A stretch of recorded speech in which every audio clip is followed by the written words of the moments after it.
My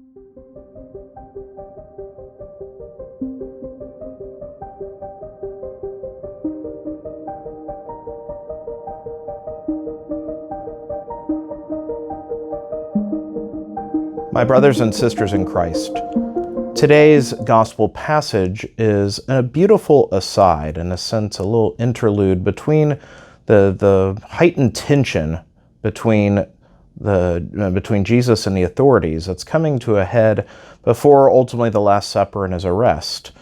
Jesus is settled at Bethany.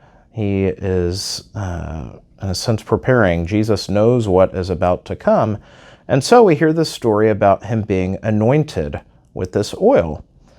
And this gift, while Judas scoffs at it with the sense of the waste of good materials, the financial waste, in a sense, to bathe Jesus in this quantity and this value of oil. But the gospel is quick to point out that Jesus angrily dismisses this kind of claim. There is no piety in this. It's not out of a sense of the poor. It's because of a misunderstanding of what's being done. And so what's happening here is a superabundance. Now, of course, there's signs. Jesus' body is being anointed, prepared for the grave. Not all watching this realize this, but there is an important symbolism here. But there is also a value in the superabundant gift of the heart. This is an extravagant gift being done, and it's coming from the heart of one who has been touched so deeply by the mercy of God. And so converted, there's this extravagant outpouring back to Jesus.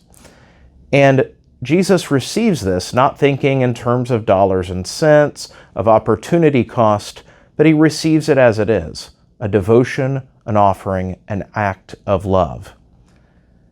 There's something for us to learn from this week, especially, not just this week, but especially this week.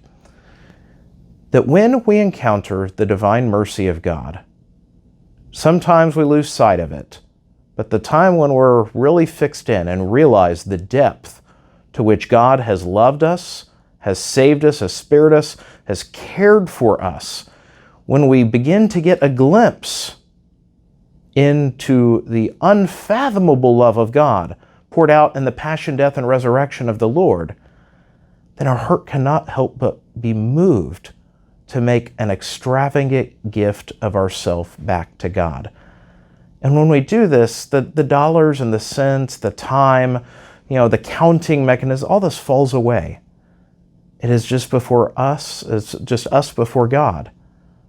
In the sight of the infinite, before God, who is beyond our comprehension, whose love, whose mercy is beyond our comprehension, what more can we do than to just offer all that we have back to him?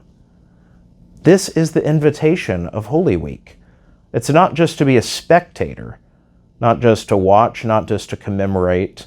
It's not just a ho-hum to a story that we listen to intently once a year, but it is an invitation to be reminded of how profound God's love is, the price that has been paid for us, the price that has been paid for me, the price that has been paid for you.